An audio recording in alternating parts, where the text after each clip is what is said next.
I'm doing an experiment. I don't know how long it's going to take, but I'm trying to switch my eye dominance back to my left because I was born left eye dominant. I put a black cat in a Roman candle. It switched my eye dominance after blowing up because I stuck my face down there when it didn't go off. So I had to wear an eye patch over my dominant eye, which switched my eye dominance to my right. And if this doesn't work, I'm going to take a thumbtack and I'm going to poke my pupil out so that my brain has no choice but to be left eye dominant. I know the second I take my glasses off that it's going to switch over to the right. But if I wear my glasses like this, maybe the universe will give me something good in my life so that I don't have to go back over to the forest and deal with all these disgusting feelings and imaginational thoughts that I have to deal with. So I've taped my glasses. I feel pretty good about it. My brain feels clear. I haven't actually been left eye dominant since I was 7. I had eye surgery that I was hoping was going to switch it, but it didn't. So this is my second to last resort. We'll see what happens, I guess.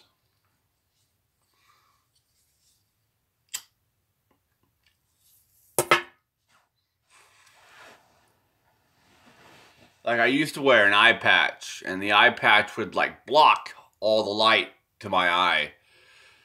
But this just feels like, you know, those people that, like, their glasses break, and they're like, oh, I'm gonna tape it up because I ain't got any money. It kind of feels like that. I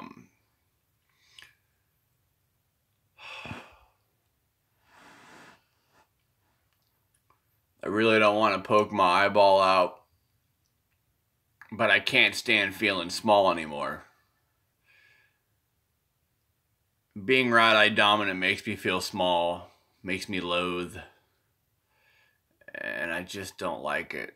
Like, my heart is on the left side of my chest, which means the energy spiritually from my heart is closer to my left eye. So, like, you could just imagine my blood energy coming up to my left eye, and that's what I see. That's what I deal with. It's much clearer. I see reality. There's no imagination going on in my in my vision field unless I were to close my left eye and go back over to Wonderland over there. I don't want to go to Wonderland. I wasn't born over there. I went over there. I said a lot of weird things. Lost my kids. Wrote 5 books. Got website. Hundreds of videos. Hundreds of songs. I just... fuck. I was really hoping the eye surgery was going to help, but it didn't. Thank you for watching, YouTube people. I don't know if I can see comments on my mobile device, but maybe. I just figure once you've tasted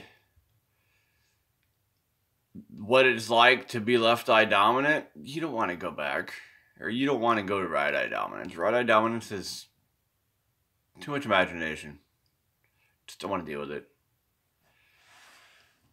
I've said enough weird shit. I've thought about enough weird shit. And see, now if I say weird shit, it'll actually sound cool instead of creepy.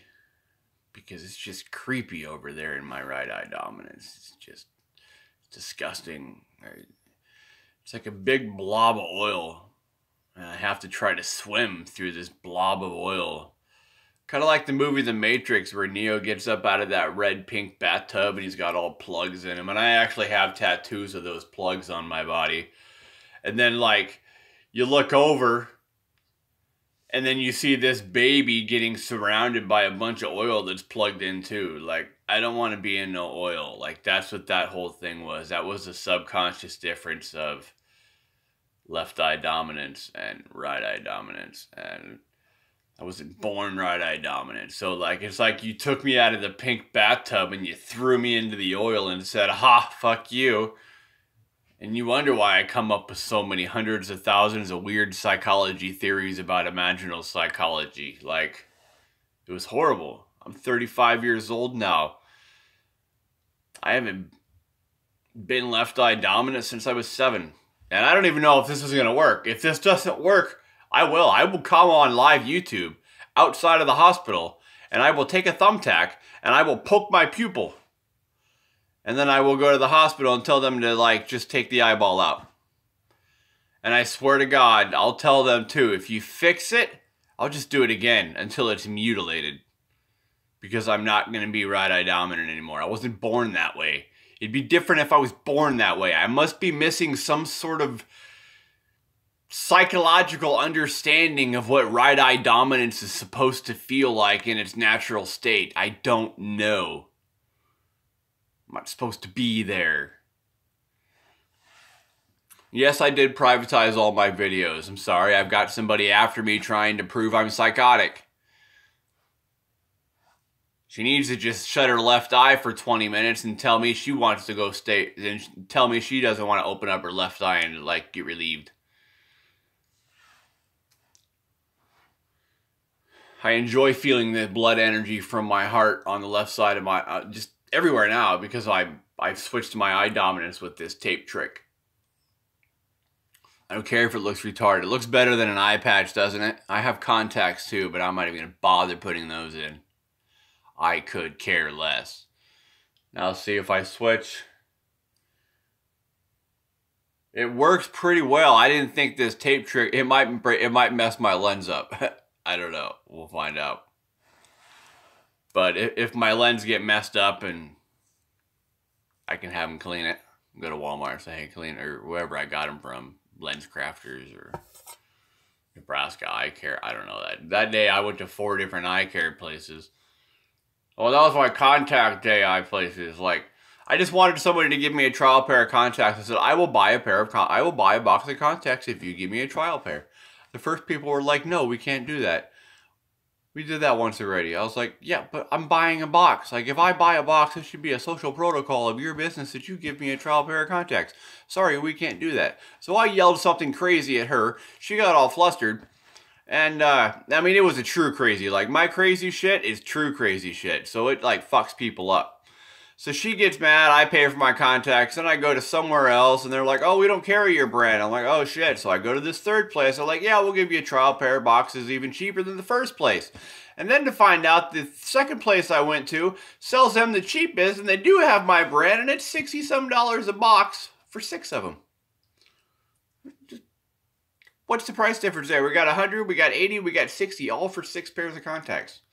And these are all within like a 30-mile radius of each other.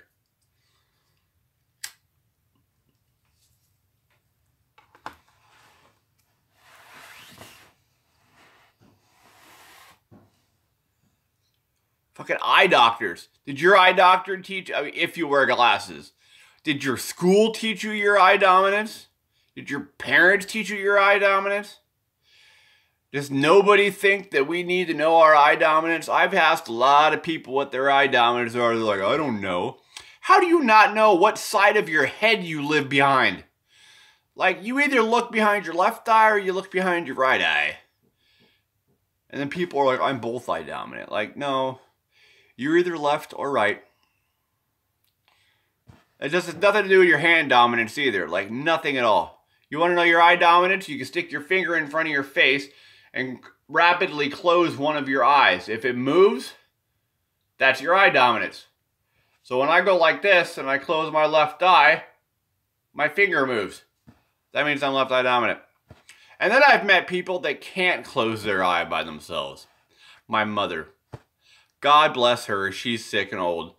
But she cannot, for the life of her, close her right eye by herself. I think she's lying. I find that very hard to believe that she can't close her left eye or her right eye. So I don't even know what eye dominance is. Like my kids, I tried teaching them. They were what, 9 and 8 or 10 and 9. I don't know. I'm pretty sure by the way my son behaves, he's left eye dominant. So, and I'm pretty sure the way my daughter behaves, she's right eye dominant. But my daughter would be left brain dominant because she's pretty artistic and analytical. She can think of clever things like within stories and writing books and stuff. And my son, I think he's right brain dominant. Which being cross dominance sucks. Like since I changed eye dominance, because I'm left brain dominant, and right now I'm perceiving life as I'm left eye dominant. Let's hope over time that it stays left eye dominant. But being left brain dominant and then like right eye dominant, it's like crossed. It's like a fork in the road theory or something. Like I'm thinking from over here, but I'm looking from over here. And it's like I'm not even going in a straight path. And that's just, it's horrible. Like, those are the people on the planet that have more mental problems or more social problems or more financial problems or more speech problems or just, they're not able to walk a straight path. And it's horrible. I did that for a long time. It's like I'm walking sideways and it's not good. It's not good at all. Honestly, if I was the government and if I was in charge of the government, I would make sure that every person born on planet Earth, or at least my country, because you can like around the age of 6 to 10 is when you choose your eye dominance.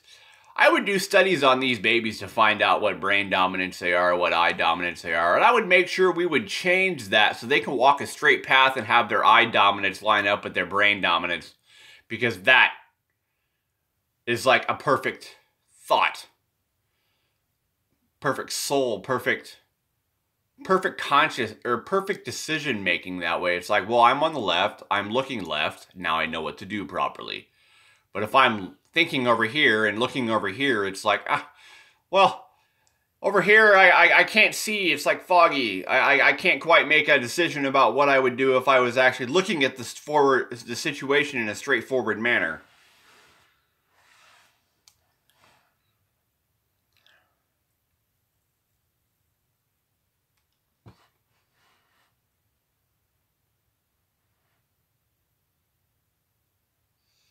I so muchly appreciate, at least while I'm awake, I can see my heart if I wear my glasses with the tape over this lens. Now when I close my eyes, it's probably going to want to switch back over to my right, or I could try to, I could actually keep my left eye dominance while my eyes are closed, but it starts to irritate my brain a little bit and it starts to hurt. There are times that I have fell asleep while I force myself to be left eye dominant, but there's just that little irritation of my brain going, I want to switch back over, I want to switch back over. And then I'm thinking, fuck you, dude, I was born left eye dominant. Don't you fuck with me any more than you already have. I'm 35 years old. I don't have much to show for it, but a bunch of crazy imaginal psychology shit that nobody even knows what imaginal psychology is, so why should I even talk about it? That's why I privatized all my videos. Like, imaginal psychology is defined as the soul expresses itself in images, but imaginal psychology and my religion of Buddhism are being used against me with my patterns of speech to keep my children away from me. Talk about blasphemy. Like, I didn't even make these two things up. I just found them throughout my life. Now, in the beginning, I didn't know I was talking about imaginal psychology. I'll give them that. But you know what? I found it. It's a real thing. And now who's the one that has to suffer? Me and my children. Who even knows if my children are suffering? They might think I'm just some crazy lunatic who they never want to meet. I don't know.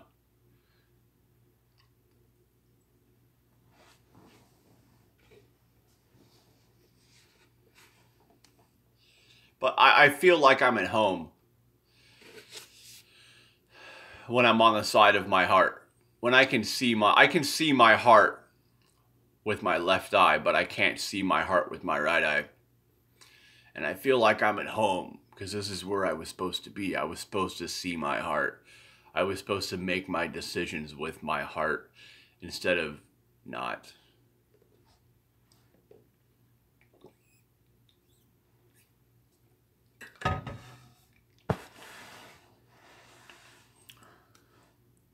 And I think I'm going to go to the eye doctor soon. And instead of having tape on here, I might see if they can do a thing of frosting your lens, which is the same thing kind of. So why bother spending the money? But I have insurance. So if I can frost my lens, I can go to regular checkups and we can do what we need to do. Like some doctor on this planet nearby my location of where I live is going to help me with this manner, or I'm going to literally have you guys watch me. I can poke my eye out. It's okay. I have another one. That's what it'll be titled or something like that.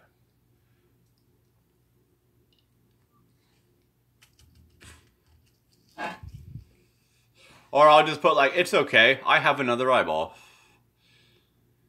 And then you will watch me up close and personally pop. I don't know what color thumbtack I'll use. Probably black. Probably.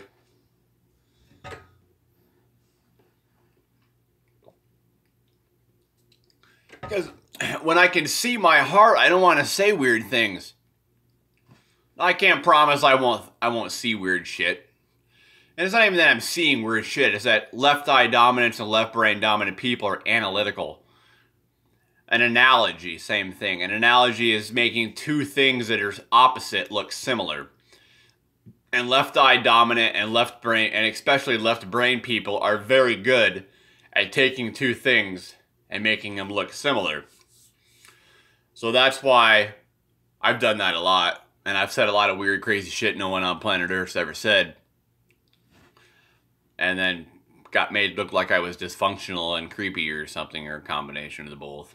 That's why I'm single, don't have a girlfriend. You know, fucking I have a house. I really don't want to live where I live. Like the last episode, I got started on fire on Christmas. Like literally, I was on fire. My hands and my left foot were on fire from a grease fire I tried carrying outside.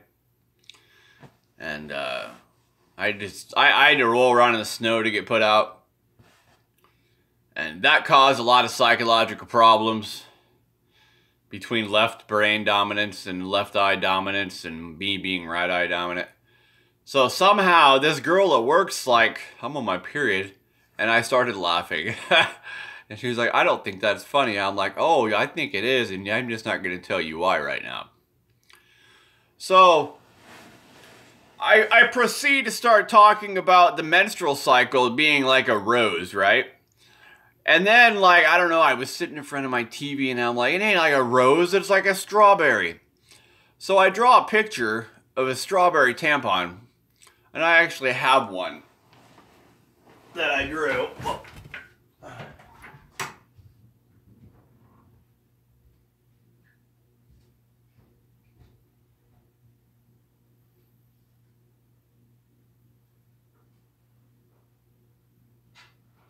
Find it.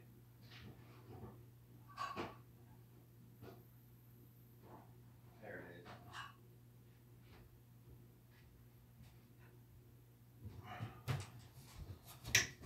So here is my tampon that I have trademarked this.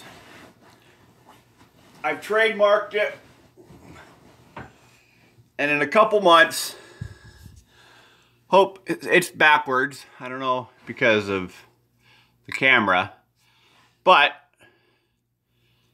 it looks like a strawberry. And it says the word strawberry on it.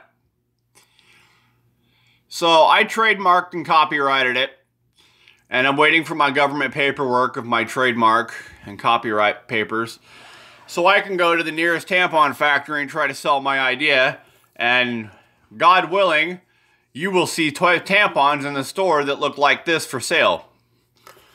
Now, when I thought of that, it got a little even weirder, and I'm not going to talk about how other weird shit started talking about vaginas and all that, but whatever. Like, I got fired from my job. But I still don't feel responsible because I don't wear tampons. I don't even know how to use this damn thing. I have no clue how to use a tampon. I would assume, I'm not going to ruin it, but you push that in. I'm assuming you push it in and then you pull it out. But that doesn't make sense. Like, does this stay in there? I doubt it. So if you push, this will go in. The string's got to stay in there so you can pull it out later. So you probably push this in and hold both of them for a little bit. And then it probably absorbs some blood, or moisture at least. And then the cardboard comes out. Would be my assumption. I've never looked on a box, never read how to do it, but that would be my common senseful way of how I think I would use one. I don't know. Do I care? Not really. I don't wear them.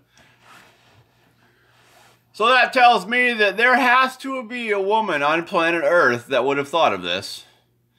But yet me was the one that did.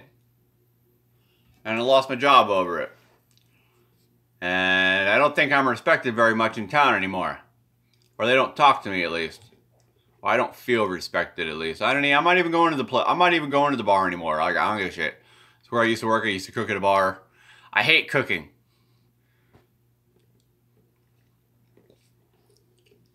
With all the information I know about imaginal psychology, I should be speaking to the American Psychiatric Association. Because, like, they're saying that in an article, which I can go get the article, want me to read it to you? That'd be a great thing to do. I ain't going to bed now because I feel great. I'm at home. I can see my heart. So I'll read this article that introduced me to imaginal psychology.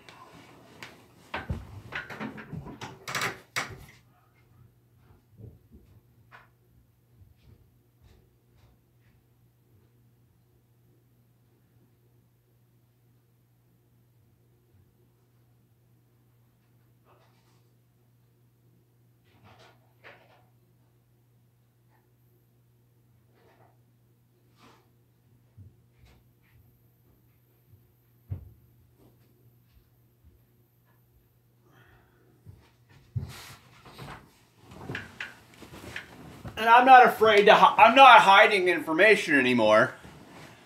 I was hiding information for a while because I wasn't done. This took me from the year of my divorce to complete, which has been about 10 years, because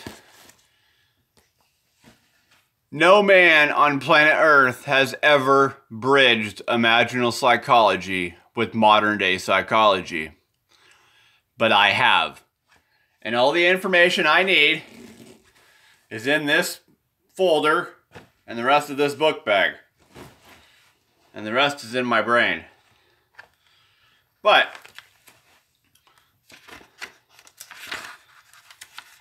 we'll find this article. There it is. And I'm probably going to highlight places because I lost the first one. I had to reprint it. Imaginal psychology is a newly coalescing orientation within the field of psychology with an ancient taproot. That just means imaginal psychology is what they used to do hundreds of years ago before modern medicine.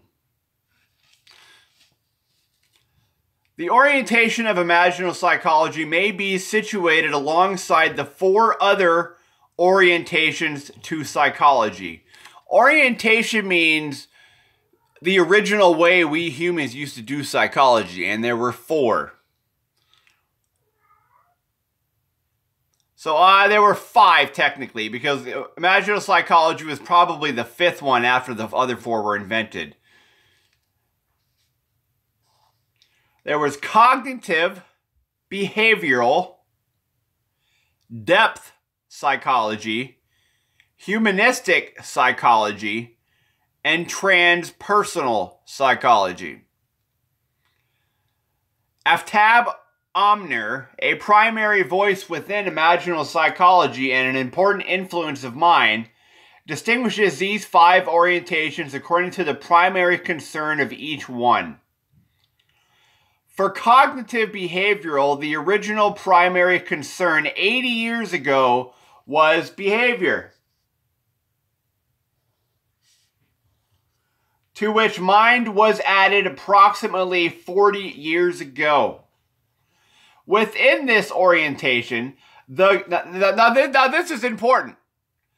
The Greek word psyche is often translated as mind and psychology as the study of the mind. Cognitive behavioral psychology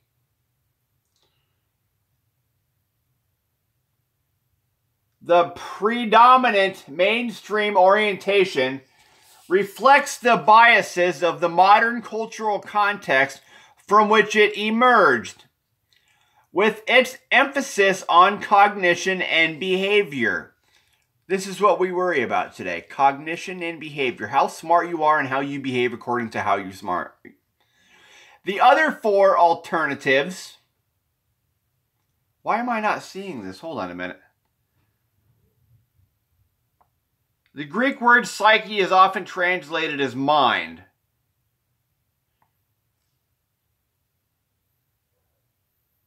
Okay, well, for purposes of, I don't know if I made this up earlier, but I could have swore the original Greek meaning of psyche was soul, which means we should call it soulcology. I'm pretty sure I read that in this article, but maybe I'm not there yet. The other four alternative orientations continue to address certain limitations found within cognitive behavioral psychology. So what are the limitations within cognitive behavioral psychology? Culture, birth defects, brain damage, too many traumatic events, lack of attention, lack of love, lack of respect, lack of financing, lack of conversation, lack of friends, lack of housing, lack of religion, and I'm sure there's many more. Such as its reliance on the hard sciences as the model and standard for the study of the human psyche in its ahistorical nature. In becoming established as a modern academic discipline, psychology lost connection to its ancient roots. Why? Robots. Technology. That alarm clock's a robot. That lamp is a robot. This phone is a robot. The primary concern for depth psychology centers on the relationship between the conscious and the unconscious. Because I was born being able to see my heart, and then at age 7 decided that I was going to change my eye dominance to no longer see my heart, I lived in an unconscious consciousness. I was conscious, I was aware, but I wasn't aware that I couldn't see my heart because I was 7 and 8 and 9 and 10 and 11. And nobody taught me any of these things until I went to college. Within humanistic psychology, the primary, hold on, let's back up, centers on the relationship between the conscious and the unconscious. So, if I'm drinking so much alcohol, I start to lose my consciousness. My vision and hearing go away the more alcohol I put into my body. Now, during most of this drinking spur, I am conscious that I am putting this alcohol down my throat.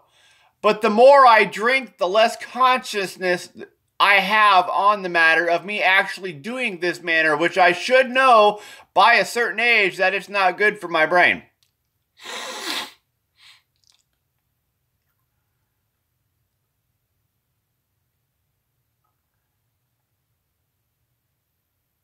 So,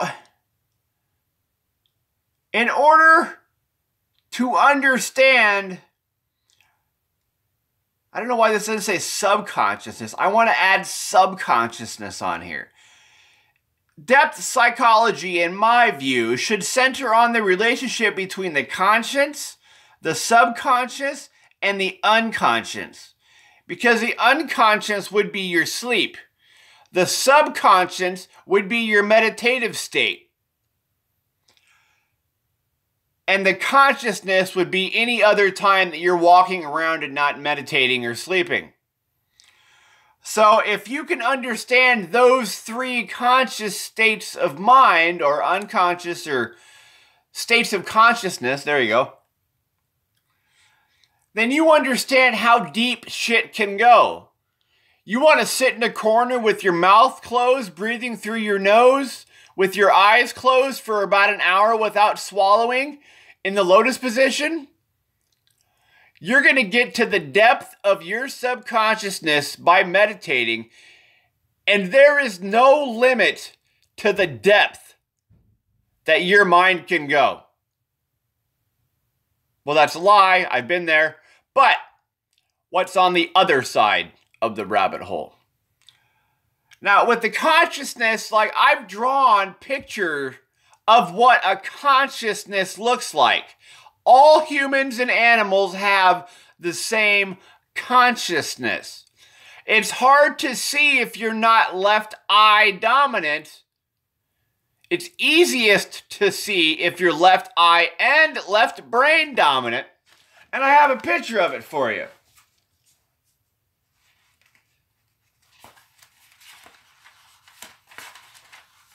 Somewhere.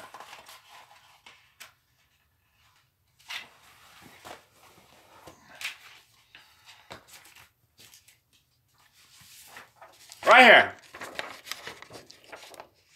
That is your consciousness. That's your heart. It's a strawberry. I can see my heart being left eye dominant. I can see the light radiating up from it. I can smell it. I can taste it. And that comes from years of practicing subconscious meditation, getting into the depths of my subconscious mind to find out who am I.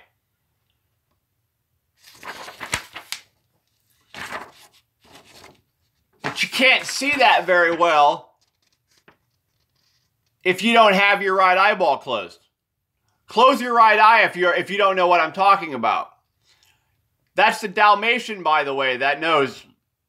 That's why this is called the Dalmatian situation of abrasion contemplations.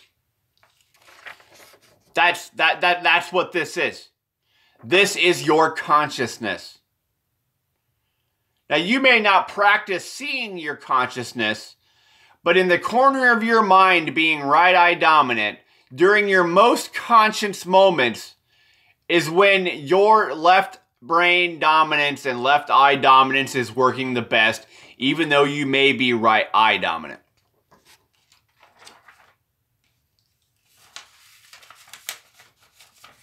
And then you want to say, oh, well, maybe not. Well, you know what? There's also another type of consciousness that not a lot of people can live with. I have, at age 12, sucked my penis. Because of that, I swallow with my mouth open and suck air in my mouth. Or I may swallow with my mouth closed and then suck air in my mouth. But either way, after I swallow, I suck air in my mouth because it's some evil curse that I've had put on me because I was 12 and decided, I bet I can suck my penis. It's not that great. It's pretty wet, but I'm able to see focused clear if I swallow that way.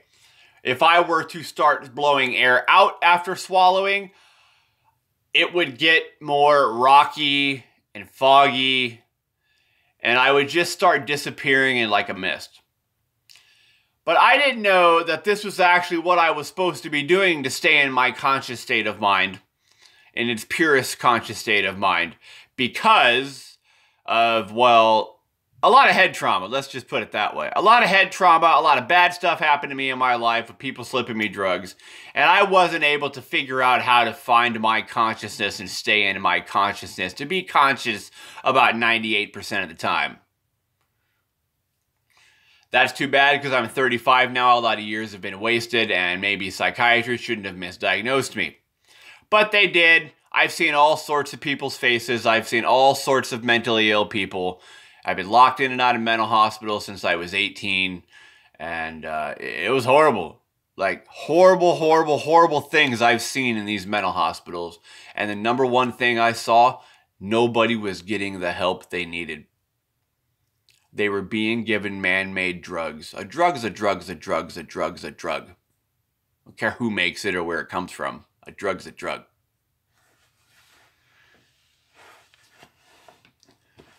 60% of these people probably would have been fine if you would have just been giving them a joint with dinner.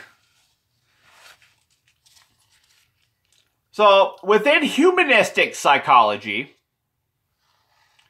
the primary concern is personhood, and more specifically, self-actualization and the potential of the person. What can you do good? Everybody, no matter how attractive, unattractive, overweight, underweight, disabled, has something they do well. Everybody on earth, all 7.2 billion of you people.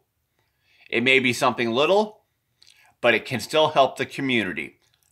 It may be something huge like me, but you know what? Being a genius is not all it's cracked up to be, because I'm the one at 2:24 in the morning, alone in my house, without a woman. I am, like Albert Einstein said, an emotional failure. So, like in China and Asian countries, they do these aptitude testing to find out these things about the humanistic psychology of what these people are smart at. So you don't get to choose your job in Asia. In America, you can be the stupidest person, but born into money and run companies and pretty much be a face of the company and collect all this money while everybody else that knows how to do the job does the job and you just pretend that you know what you're doing. Not in Asia. You were smart at what you're smart at, and that's the job you're going to do, which is a good idea. Because there's too many people abusing their power in other countries that don't deserve the money they have because they don't know a frickin' thing. I'm not saying all of them. Some of them.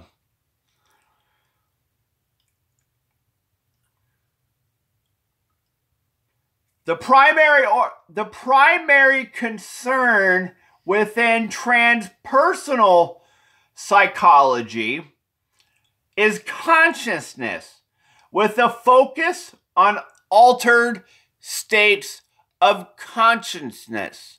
This would be the psychology that Ronald Reagan was discovering and trying to study when he was dropping LSD into study patients during his presidency. And then after Ronald Reagan left presidency, scientists stopped studying LSD. And for some reason, I felt the need to further his study over the past 20-some years. And I finished your work, Reagan. I think he's dead, but he would be proud. So let's see some altered states of consciousness, because I have drawn pictures of altered states of consciousness. Because remember, this is not an altered state of consciousness. This is a perfect state of consciousness. This is the soul in its perfect form of focusing within consciousness of your reality, no matter where you are or what you're doing.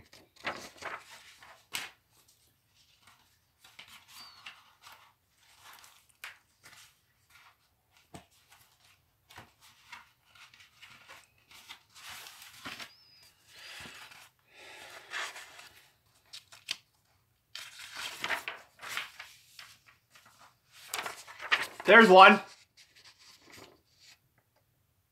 There is an altered state of consciousness. That's a 3-ball, an 8-ball, and a 9-ball. And that says mirror image uncertainty of dreams. Go get drunk or stoned and play some pool, and you'll know what I'm talking about. And which ones are the little ones? The little ones are the solids.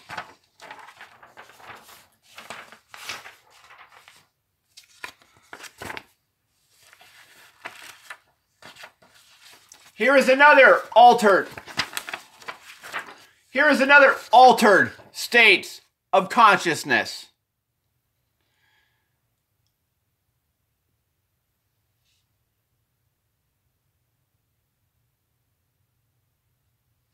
These right here,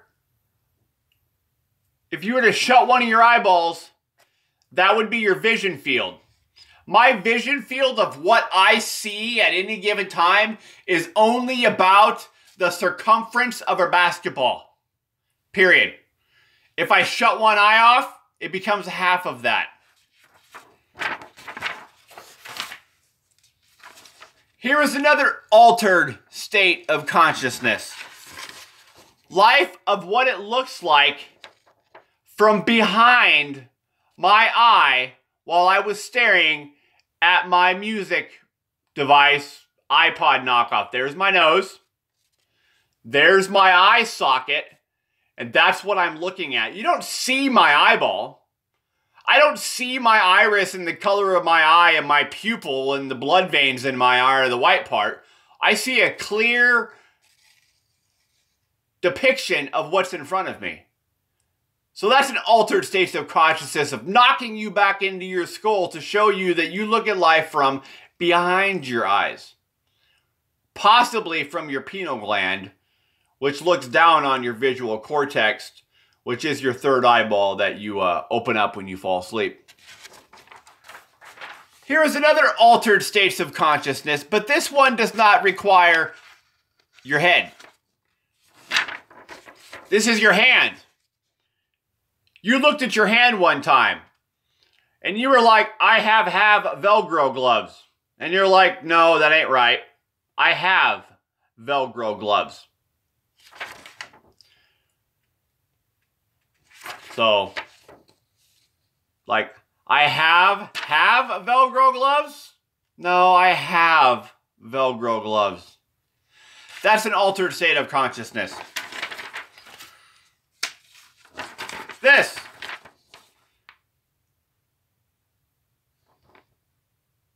is not an altered state of consciousness. Well, hold on. I just don't like flowers. You people and your flowers, like, I like fruit. Fruit is better than flowers.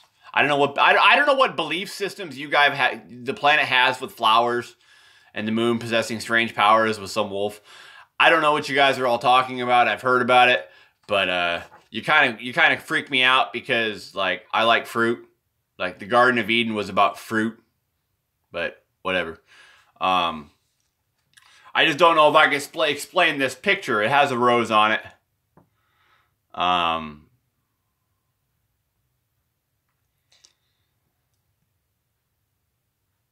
show it to you, but I can't explain it because it doesn't make sense anymore. So you've got a spoon here, and then you've got a purple rose.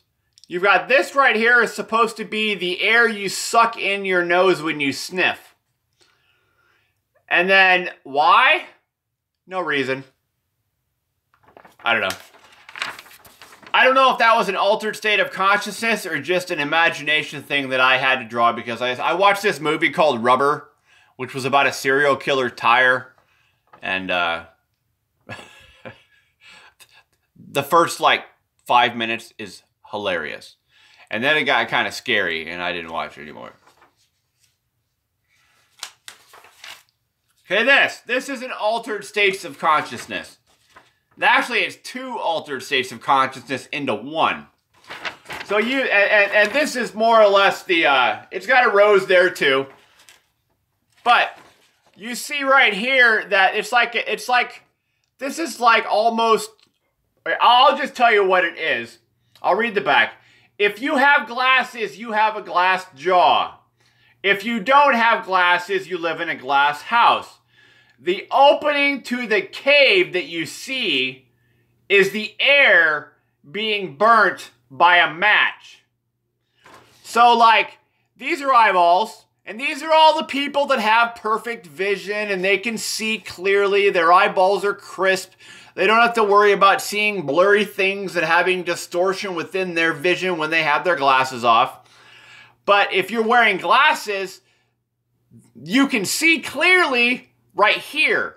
But if you look a little bit up, you can see that it's distorted all the way around your vision, and it's blurry. So it's kind of glasses versus no glasses. Perfect vision versus no perfect vision. And then the rose shows up again, and it's like, no reason. Which is about right. No reason.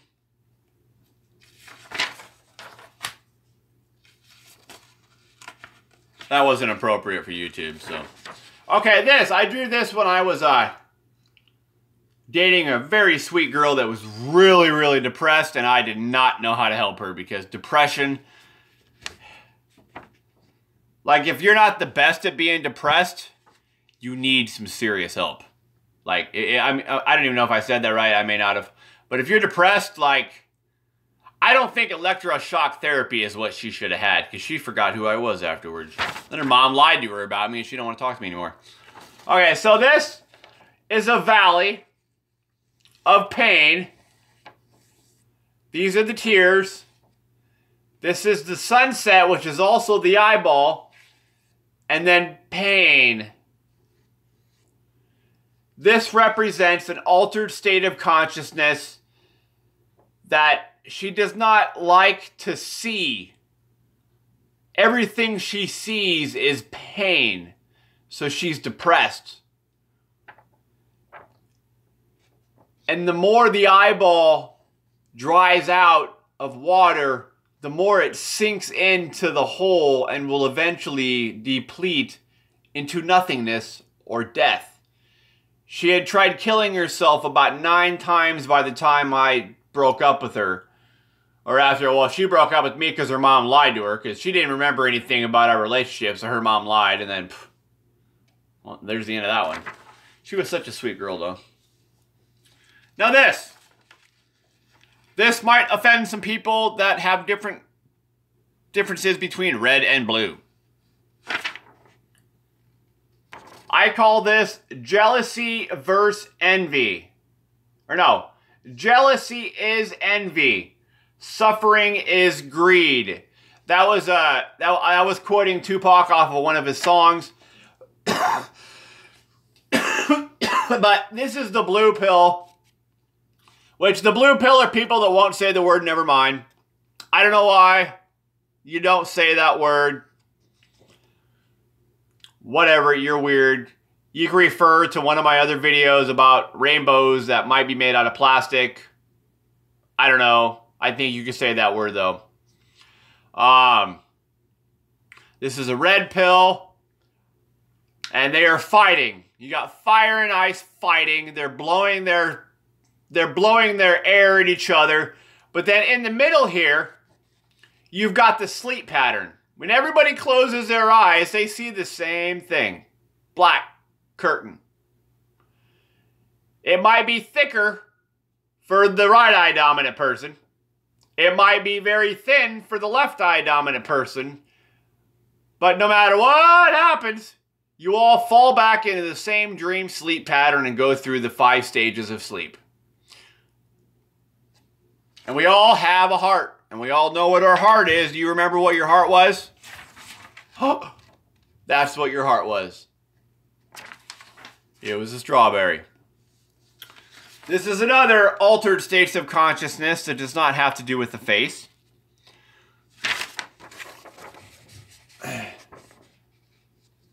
The energy from my hands are connected with some sort of, well, let me just read it. Now, I was supposed to give this to somebody.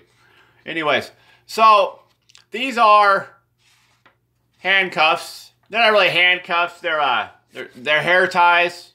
But like, if I ever have a girlfriend, I'll wear a hair tie because she might want one. But I don't know. It says popcorn there. I don't know why. I was being weird. I would just say I don't like eating popcorn unless I'm married. But I've been married. I'm not married, so I'm probably screwed. But this is the arrested feeling of pretending that you can't touch your hands. Like if you were to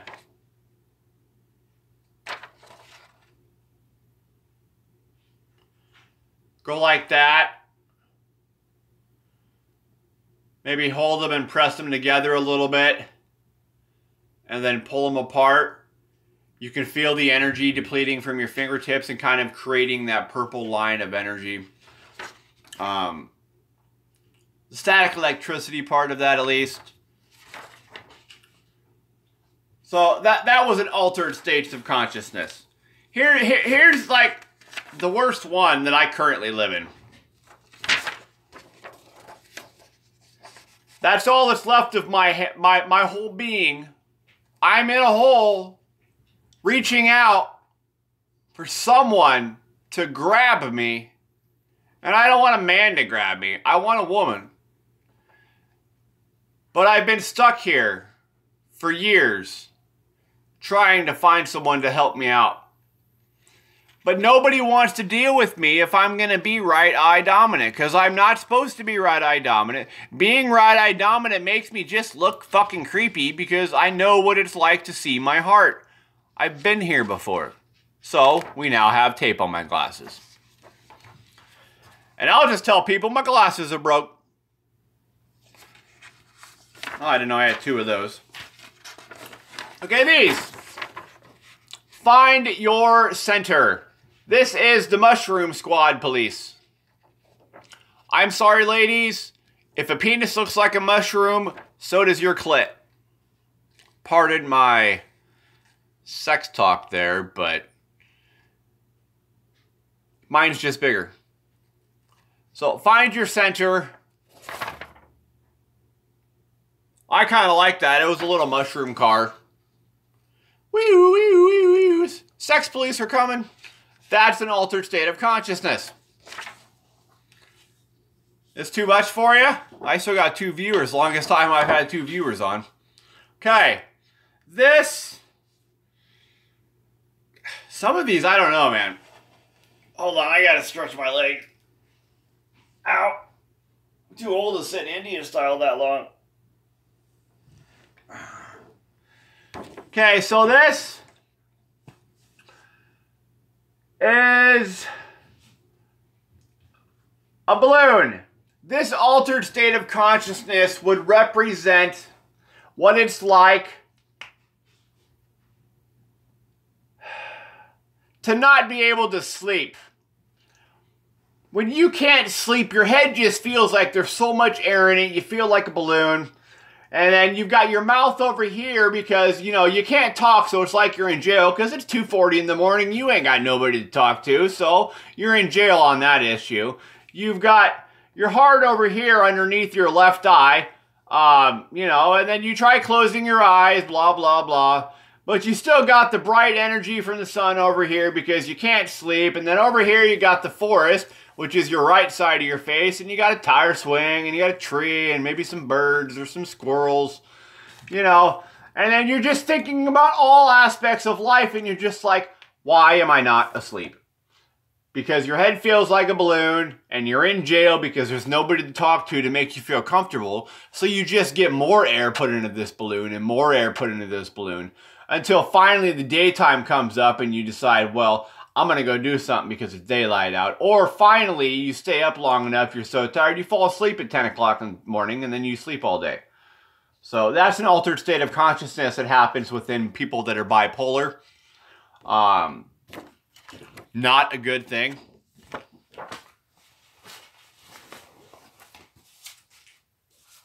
I've been there.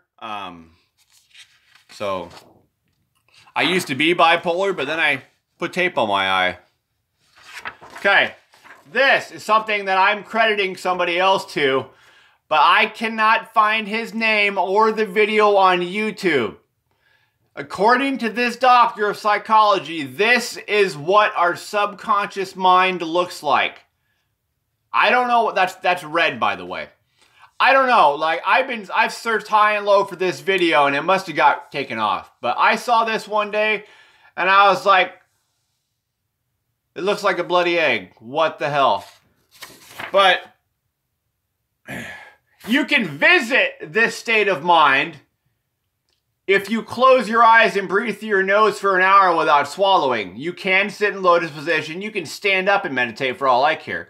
The key to meditating is just breathing through your nose without swallowing for about an hour while your eyes are closed. That's it. That's all you gotta do. And you'll slowly meet that entity of what everybody's subconscious mind looks like. Now, females run the consciousness and subconsciousness of sex because this is kind of like their vagina, the period, and then the energy comes from their feet because women meditate a lot. So women hold the consciousness of the planet. Women hold the subconsciousness energy of sex.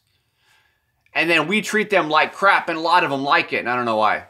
Like, American women. American women are the only women that like to be treated like crap. I don't know why.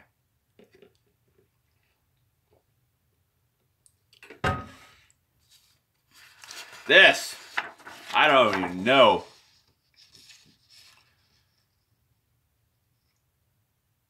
I hope these are coming out to you not backwards, because they are supposed to be mirror imaged according to left and right eye dominance. So this is a left eye dominance. As you can see, there's these little mushrooms with flutes that are in the vision that I can see, and they're just dancing around. These mushrooms represent the analogies that I may or may not see, just when I'm doing whatever I'm doing. And this represents how clear it is, how clear my consciousness is, because I just see a bunch of dancing mushrooms running around, and they're not really harming anybody, they're just singing and whatever. And once in a while, they may come together and have an idea, and then I might think of something weird to say, and I might either save it for later, or I might say it right away. Depends on if I like you. And then this just represents the fact that I can hear myself breathing. This right here is my nose. It's a door. It's a door to your pineal gland. Because breathing through your nose for an hour with your eyes, mouth closed, opens up your pineal gland, and it's pretty much you're asleep while you're conscious. And that's why you have visited your subconscious mind, because your subconscious mind lies within your sleeping pattern, but you can fall asleep while you're awake if you choose to do it. And I've told you how by the not breathing for an hour, or breathing, not breathing for an hour, not swallowing for an hour while breathing through your nose with your eyes closed. So that represents that. Like all these psychedelic colors down here, you can have some pretty wicked hallucinations when you tap into your subconsciousness while you're awake. Like a lot. This over here is the right eyes, the right side. You've got all these red lines up here that might represent anger or passion. Passion meaning like sexual passion, or like professional passion. Like, I love my job. My job is my passion. I finally get to do what I want to do for a living. It's what I'm good at. Usually what you're best at is your passion. Not to be confused with sex, but whatever. These are more lines of maybe it's calming down a little bit, or maybe it's more calm in the middle, maybe the sun setting or something. And then you just got a bag of eyeballs down here, down by your mouth. And that's all that you feel like's in your mouth. You got a bunch of bag of eyeballs in your mouth, and you can't relax because all this energy is bright, and you're just trying to calm down and not realize that, oh, it's not a big deal. This thing's happened before. I've handled it before. It's just a flat tire. I can fix this. No big deal. But all these things are going on while I'm just over here going, whatever. I can get another tire, or I can walk, or I can get a tire plug. Like, I know what to do because the dancing mushrooms will take care of me by singing their songs and collaborating their ideas.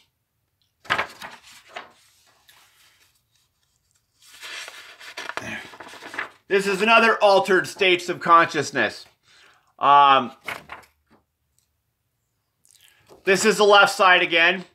The left side is just, I might be a little tired. He's just really tired.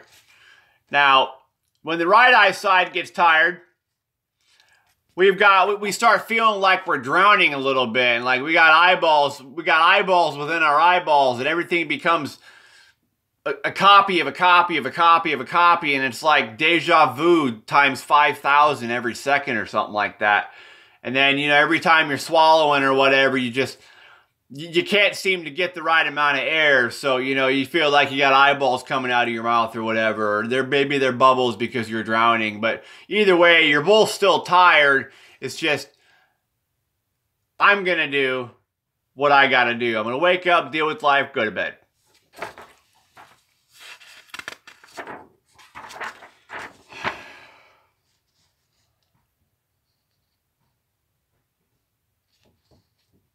That power go. What are you doing?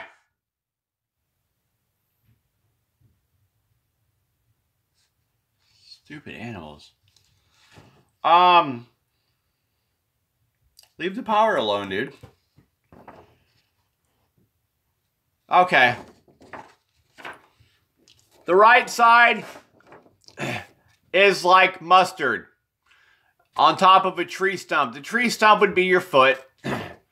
And the mustard would be on top of the mushroom, whatever. The mustard feet smell like mustard, whatever, blah, blah, blah. And then you got over here, it's like, the mushroom's your eyeball right here, but you can't quite turn the mushroom like we can on the left side and actually look through the bottom of the mushroom to see the chocolate road. So instead, you're told to follow the yellow brick road. And according to what this says is, yellow mommy is okay even when you can't put it together correctly. Follow the yellow brick road. I would rather not follow the yellow brick road because I can't see with my binocular. So I'm going to use the bottom of the mushroom as a binocular through my left eyeball to properly see my path of the chocolate road that I must follow, which brings me peacefulness and calmness of proper decision making. This is a picture I drew before I met this woman, and then it actually looks like her, but this says chocolate eyes. If you close your eyes, you can probably agree in some sense that it looks like you're looking at chocolate, or that the night sky looks like chocolate.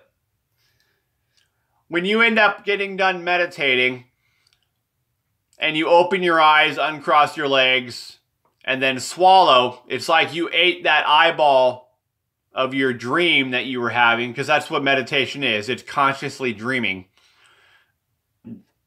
And it's like a chocolate eyeball, and then you wake up to reality. But once you actually reach closed-eyed meditation and actually reach enlightenment, you live your life with your eyes closed forever. It's just the way it is. Ha! Okay. This is a tree with a bunch of veins and a heart. And this is a mushroom that says, your heart is a strawberry. I never colored it. I don't know why. I should. What a happy little mushroom. I'm going to leave that on top because I got to color that.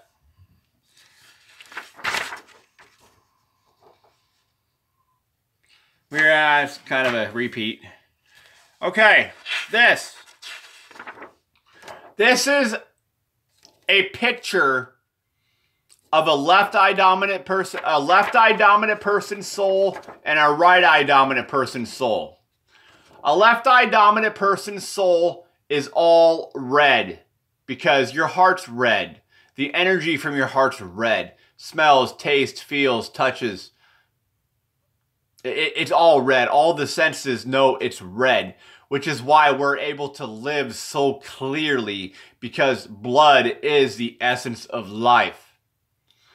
Over here, this is your nose, which represents sleep, because we close our eyes, we breathe through our nose to fall asleep. So our nose is like the door to our dreams. And then over here you got yellow mommy, or the mustard monster, or feet smell like mustard. I'm going to be happy and gleeful and gay, and I'm going to be running around and being happy, happy, happy, and just make a bunch of jokes and thinks everything's funny and never calm down. This represents the manic energy that right eye dominant people can have. Now, it's possible to feel like Pac-Man. It doesn't feel good, but it's possible. That is their ear. That is their ear. So this is a picture of the difference between a right eye dominant person's soul and a left eye dominant person's soul. The left eye dominant person really doesn't have a soul. I mean, he does, but it's on the other side. So, like, since I see my heart, my soul is afraid to go look at my heart, so it stays separated. So technically, my soul's over here right now. I know that. But it will not come over here and mess with my heart.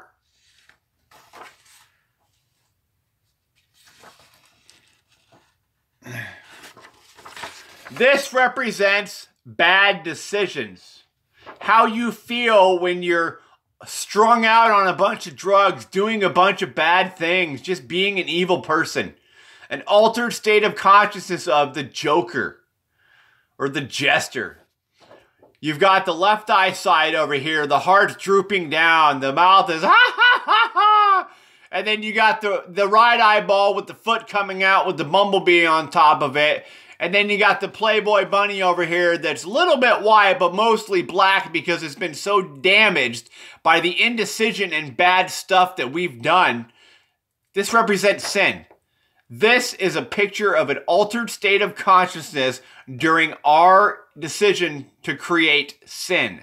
Doesn't matter which sin it is, just sin. Side note, if there are 7 sins, there are 7 personalities. You have 7 personalities. I have 7 personalities. We all have 7 personalities. We can be a sinful person in 7 different ways. I'm not going to name all the 7 deadly sins. You can look it up. But trust me, when you're acting one sin out and doing another sin, you're not the same person. Not entirely.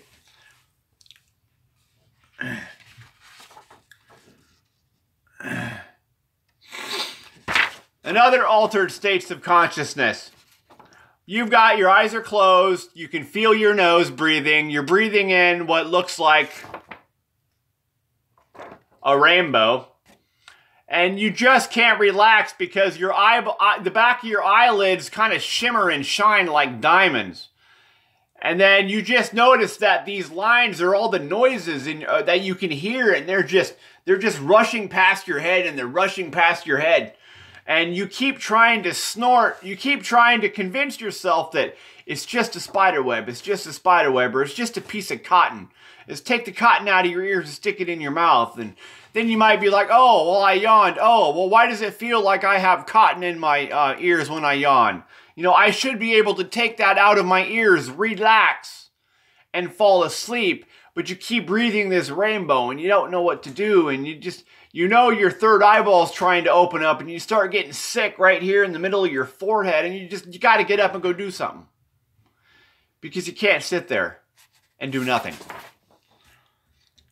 A spider's just a string. And then it says, close your eyes, my son. My eyes are closed. And then that says it says black diamond eyelids. That's an altered state of consciousness.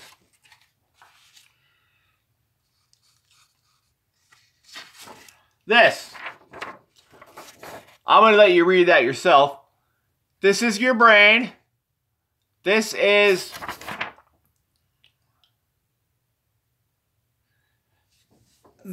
just the air that you're breathing. You know, you breathe air down in your mouth. You breathe air down. So you're breathing down. Your brain's over here. And then your left eyeball all of a sudden decides to say, why did you put me on the right side?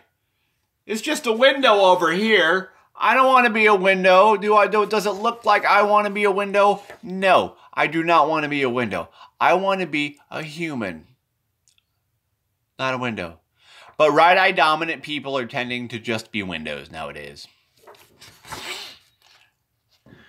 So, yeah. If you're right eye dominant, you might be a window. And I'm sorry, that does not feel good. Unless you're right brain. See what I mean? Like, this all might not make sense to you because you might have been born right eye dominant. And I'm not. I might be missing something. I might be missing a key factoring to what makes right eye dominant people function properly.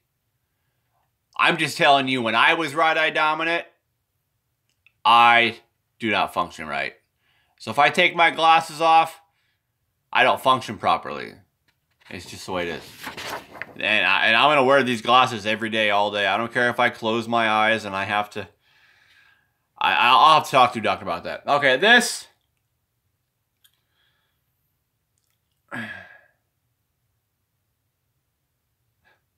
This was a picture of a girl. I drew her soul. All these pictures are other people's souls that I drew. Like during your altered state of consciousness. You didn't know I was drawing you. I don't know. I don't even know whose they all are, but I know whose soul this is actually. But all I know about this is that's an ace of spades. And I think that represents night blindness. That's why the eyes are so close together, because it's like, I can't see at night when I drive. And then this says, dirt eats my feet.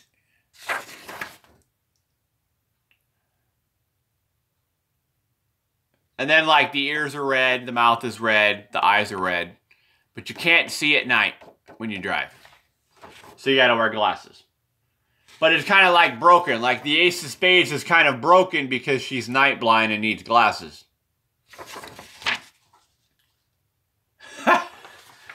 She's really tall and really hot. And it's just too bad that she went back to her boyfriend, because like, I hope she doesn't get hurt again. Like, God bless her soul. But if he does it again, I'm going to ask her if she wants me to go kick his ass. I'm sure I could. Now this was a dream I had. Like my grandma's house. So like, this is my left eye. And my left eye decided to come out and show my right eye what it was supposed to see. And then like, this is my mouth. And what is...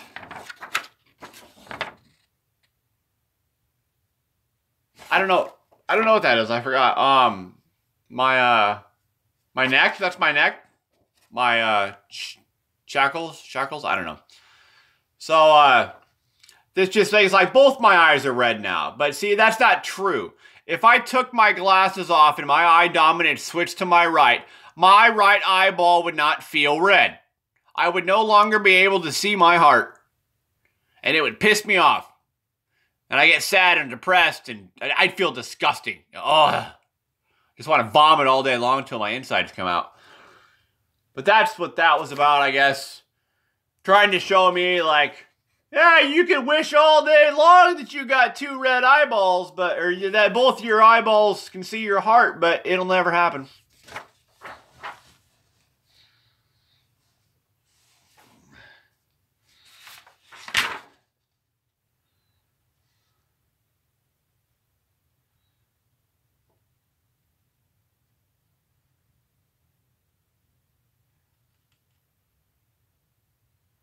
I don't know. Anyways, this, I don't even remember where. The hell was this? Okay. This blackness, okay, see this? That's the left eye again. I should know this by now. That's the left eye because it's red. It's got black lines in there. Probably means something irritability is going on. Like, oh God, I feel like I'm in jail because I can't do nothing about it. Kind of thing. But then you got Then you got the yellow eye over here that's like maybe a little frightened or a little worried or maybe a little bit excited, a little manic maybe, like little paranoia maybe. And then like you notice like there's no mouth because we're both being silent. We're like, anything I say right now is not going to be good. But this black part is the part around your head that you can't see, but you can feel it, because that's you being able to feel your brain activity.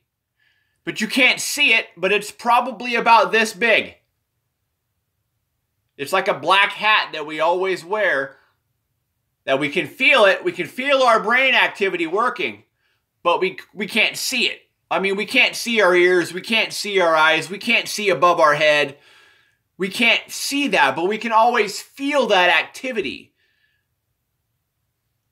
Different altered states of consciousness make that feel differently, but you know that you can feel your brain activity, and that is what that represents. That represents the area of the brain activity that can be felt and measured by humans.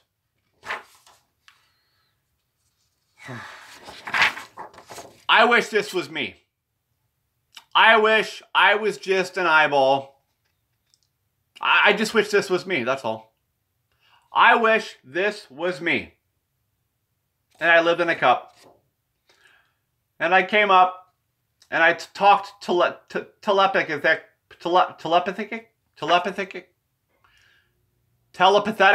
Yeah, that's the word.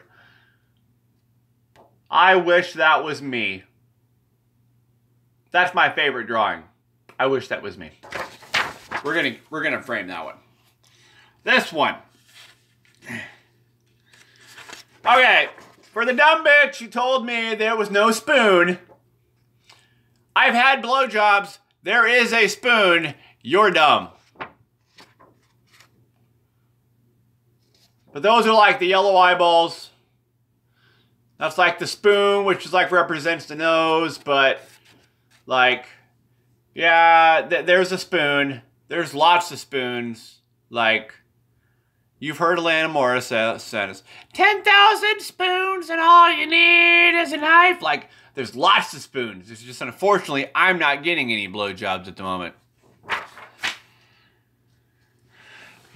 Now this one, I had someone recently ask me what this one was about. It goes talking into that whole, the brain activity we can feel around our head, which is, it says something there about a panda there. But, this is your heart. And the eyeball, like there's the eyeball in my heart on the left side, but a mushroom shoots out of the right side of my heart over to my right hand, all while I'm sitting on my dreams, like meditating. If I sit in the lotus position, it's like I'm sitting on top of an eyeball, and I'm waiting for this eyeball to do some weird things to my brain to re-energize my bioelectromagnetic field around myself, or my aura. So, that's the blood that spilled everywhere when the mushroom burst through the heart to say, I can't live on the left side, mushrooms don't belong with hearts. Something like that, I don't know. That's an altered state of consciousness. This one, I do not like this one. This is your right eyeball. It is a television. This is your left eyeball. It just feels red. That's it, like, just feels red. So, to quote Tupac, we were born without a silver spoon. My broken down TV showed cartoons in the living room. Like, my right eyeball's the broken TV, and like little cartoon mushrooms playing flutes will spur out into my vision field to my left. They'll like leave my TV and they'll go into like where I can see it with my left eye. And then they'll be playing their flute and they might say something weird, or they'll be talking about something, and then I'll be like, yeah, well, that's a pretty weird statement, because like other people may be talking, or I might be listening to something and I'll think of a weird thought. And it's all because my broken down TV threw some cartoon out into me to look at. And I'm like, man, I don't want to see these little mushrooms playing flutes and then turn around and talk to me and say something weird. Like, I'm gonna ignore you. I don't need to hear your shit. So, like, we were born without a silver spoon. My broken down TV showed cartoons in my living room. And going back to the whole there is no spoon thing, I would like to retract my last statement on that. I can suck air in my mouth after I swallow because I've sucked my penis. Therefore, there is a spoon in my life. So if you're jealous that you haven't been able to completely suck your penis, that's not my problem. I didn't even know what I was doing. I was 12. It was weird. Okay, this drawing's pretty cool. This drawing represents what my left hand feels like when I smoke and what my right hand feels when I smoke. I feel differently according to what hand I smoked with. There are lots of different combinations of things and ways I can smoke with two hands and a lighter. Which one of them makes you feel good? Which one should you never do? Never eat your girlfriend's mom's chili. That's the only thing I can help you out with at the moment, because I'm not going to go over each rules and regulations of which ways you can and can't smoke and what you can and can't smoke and which ways you can and can't smoke. But there are rules about it. I mean, they're not really rules. I mean, if you want to make yourself feel bad, go ahead. Like, I don't care, but you'll feel sick if you don't smoke in certain ways. That's why most people usually just, like, light it with the same hand they smoke it with, and they just stay there and follow, like, it's kind of hard to hold the candle in the cold November rain, but, you know, if you could figure out, like, don't eat your girlfriend's mom chili, then you might be able to, you know, play around a little bit with it, and, you know, whatever. So, like, this is something that I do. Go like that. We'll go.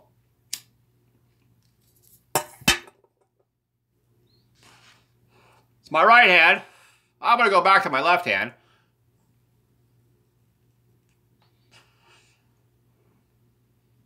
And I could go back to my right hand, but I'm going to say it with my left hand. But I never light it, pull it out with my left hand, and then put it in my right hand, and then leave it over there. Like, that's like telling a mushroom, here, have some blood. Like, nobody wants that. So yeah, that's the differences between what it feels like to smoke with your left and right hand.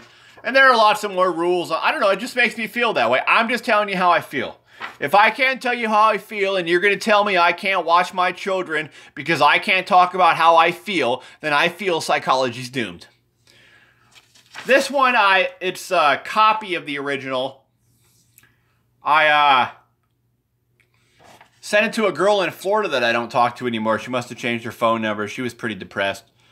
But it says, you can't see your ears or eyes unless you look into your reflection. When our ears rings in pain, we pay the rain in music. When our ears ring in pain, we pay the rain in music. So when our ears ring in pain, we pay our rain in music. So, you know, you're sad, you throw on some of your favorite songs, you feel a little better. I mean, inevitably you know that these people are really the happy ones or whatever, because they got money, they got women, they got whatever they want. But this is a tree, this is the ear, and then there's some clouds here, and all blah, blah, blah, some more clouds, and then this is some wind, one lightning bolt, which represents the energy that the music notes are giving you, because the raindrops are actually musical notes. And then I just put some earrings in there. So, yeah. When our ears ring in pain, we pay the rain in music. I drew this for a girl that blocked me on Facebook because her boyfriend, which shouldn't be your boyfriend, decided that he was good. I said something about when did common sense become an opinion? And then he told me that it was because of people like me that they put labels on soap bottles. And so I just blocked him. I didn't say a word to him. So next thing I know, she blocks me, or she deletes me off Facebook or blocks me or whatever.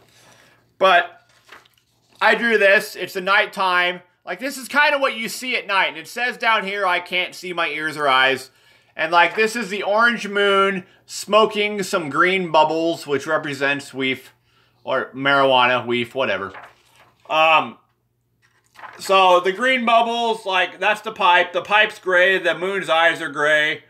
The marijuana leaf is green. There's a little yellow shimmer on there inside the bubble that has gray on the out. Or is that purple? That's purple on the outside. So it's a green marijuana bubble in the night with a yellow shard on it with a purple outside haze of a bubble. And then just slowly turns into purple and green and black bubbles in the night. Because she's smoking pot, driving, following Batman because I can't see my ears and eyes. And she's on a bridge. So that's an altered state of consciousness.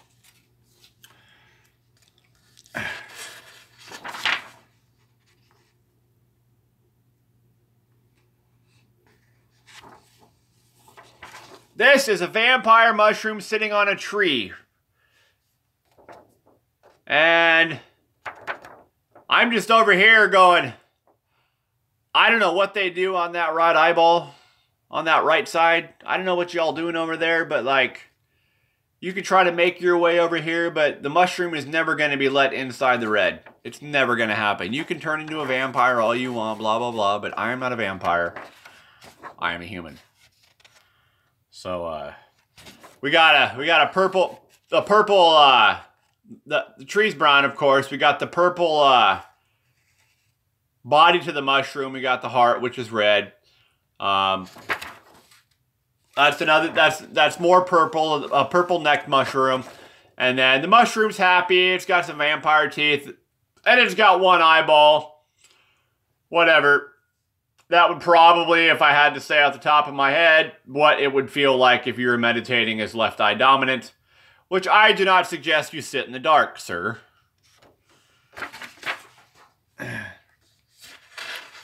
Okay, this one is just a nice summer day with a bunch of friends. You're wearing your sunglasses. You're drinking you're drinking in the effects of knowing that you can see your heart with your shades on, and you're all like, my heart feels like an alligator, and everything's happy. The sky's shimmering with glitter, and your girl's next to you, and you're just having a good old time.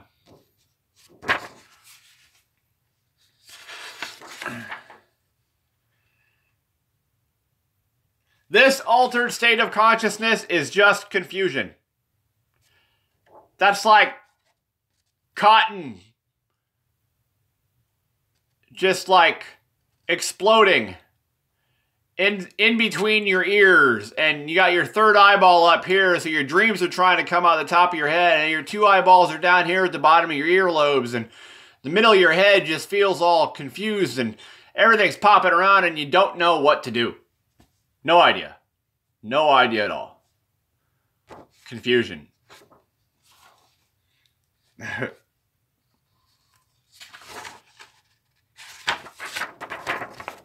Love is a spider driving a cheeseburger.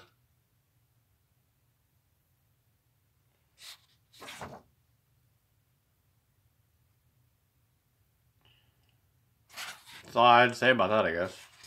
I'm not a big fan of beef. I prefer like pork and chicken, but if I saw a spider driving a cheeseburger, it'd be pretty funny. This is a girl that is supposedly in love with me, but she never does nothing about it because she lives far, far away. This represents her soul. She has a lot of magnetic energy from her face because she's in so much pain from her gastroparesis. So like everything's magnetized because she can't do what she wants to do, which is apparently me.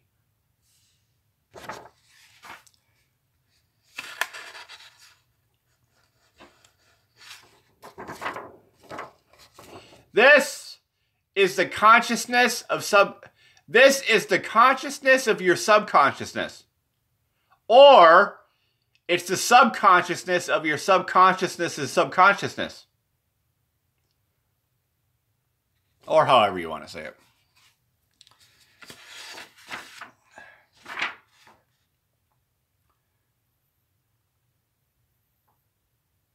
Was this? Had to have been. This was somebody who claimed to be somebody named Sophie.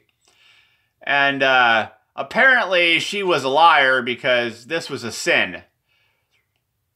This is just another form of a con artist trying to sin. She kept trying to tell me she was going to give me money to make me famous because I have lots of good things that people need to know, but wanted my bank account information and blah, blah, blah, blah, blah, blah, blah. And she heckled me, dude. She heckled me. Even after I gave her my bank account information, she heckled me. I'm like, just PayPal me. I give you my PayPal. Put the money on my PayPal. I'm like, you're crazy. So I don't really know if I want to explain that. This is just probably, actually, this is probably a woman's altered state of consciousness during sin. And the other one was a man's. Or vice versa, because I'm not sure if Sophie was really Sophie.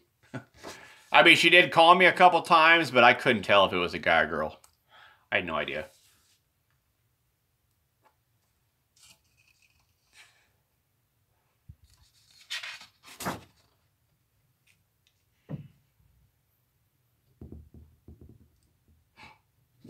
Apparently, I was trying to tell myself, fine, if you must be right-eye dominant over here, you can have a green heart. But you know what? There's a straw over here, and I'm still going to feel red because my heart's red. But if you must be living in the horrible yellow mustard land of Alice in Wonderland following the yellow brick road, then you can have a green heart and it will still be a heart in one sense or another. Which, by the way, I do not find funny. I don't want a green heart. That's disgusting. This was me, again, trying to convince myself that the mushroom was not inside my head. So, supposedly, this was just an alligator or a reptile or whatever. And like, oh, my left eye's over here being normal, you know, it's supposed to be able to see its heart. But over here, this is just my other eyeball that decided we're going to get along and we can see our heart too. And then the mushroom's just going to be down on our feet. Like, no, the mushroom does not stay by your feet. The only time the mushroom stays by your feet is if you are left eye dominant. So I was once again trying to lie to myself about this because I really, really, really, really, really did not want to be right eye dominant. This is probably one of my people watching in her soul. She's just a happy, beautiful person inside and out. And that's like pure beauty right there. That's like the most beautiful drawing I've ever drawn. And her husband's a lucky man. Now this is my life. We've got friends over here in the green, and it says caution, can't get in there. We got happiness in orange, caution, can't get in there. We've got love in red, oh, that door's locked, can't get in there. Family is in purple, caution, can't get in there. And then the drug door is a jail cell with the yellow inside light on. And that door's open. That means my only option in life is drugs.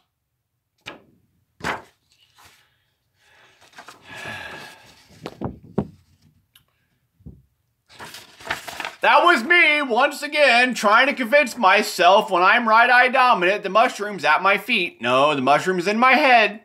The mushroom's right there. My right eyeball's a mushroom. I don't have to look at it right now because I switched my eye dominance over here to my left so I can breathe clear air. But that was me once again trying to convince myself the mushroom had to stay at my feet, which is where mushrooms belong if you're left eye dominant. I mean, the mushroom's over here too, but like she'll come over and say hi through my feet, you know, playing her little flute with her little flute friends, and like they'll say something weird, and then I'll like either laugh or I'll be like, I ain't talking about that, you fucking weirdo. Whatever. So that was me, again, trying to convince myself of something that wasn't true.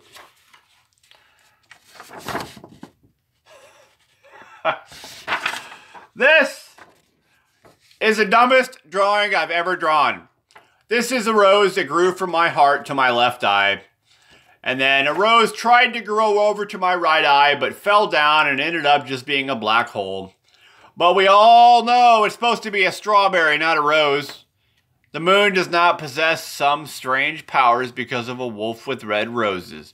The Garden of Eden was about fruit, which is why my heart's a strawberry. Which is why I made a strawberry tampon. And I will be selling this in stores soon, so yeah. So that's that. Them are all the altered states of consciousness that I have drawn. Sorry to see you go. I hope you subscribed. Now I gotta organize all these and put them back in. That's the first time I have went through all my pictures like that.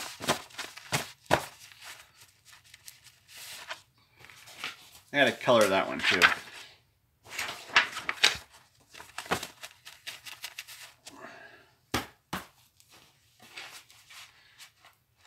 So just ask yourself, what is on the other side of the rabbit hole?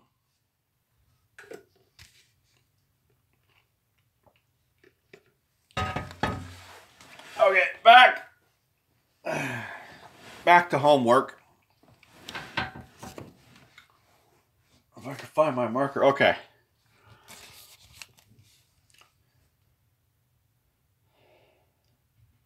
There we go. Depth.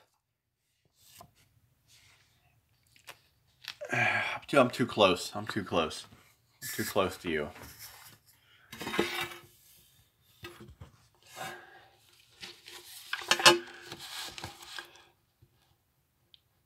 Depth, humanistic, and transpersonal psychology are sister orientations to imaginal psychology. All in their own way are coming to terms with modernity and recognizing cognitive behavior psychology as a modern event. Yet depth, humanistic, and transpersonal psychology are still constrained by the European conversation. The relative neglect of ingenious knowledge about soul and soul loss, of myth, ritual, and story is part of the gap that remains to be bridged. Let me tell you a secret. I've successfully bridged imaginal psychology with modern day psychology with this video. Imaginal psychology reclaims soul as psychology's primary concern. Then why is it not called soulcology? The soul expresses itself in images.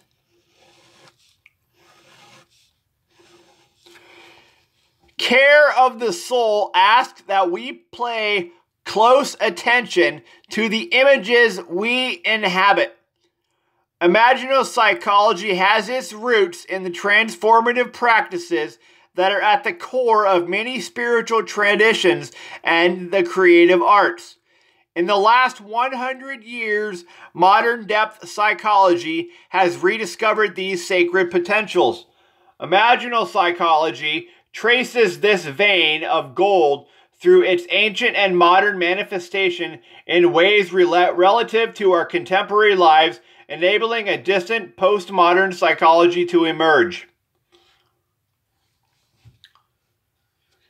In order to extend the knowledge of the soul, imaginal psychology draws upon a number of knowledgeable domains, including spiritual transitions, creative arts, mythology, somatic practices, literary and poetic imagination, mystical philosophy, ingenious wisdom, deep ecology, and social critique.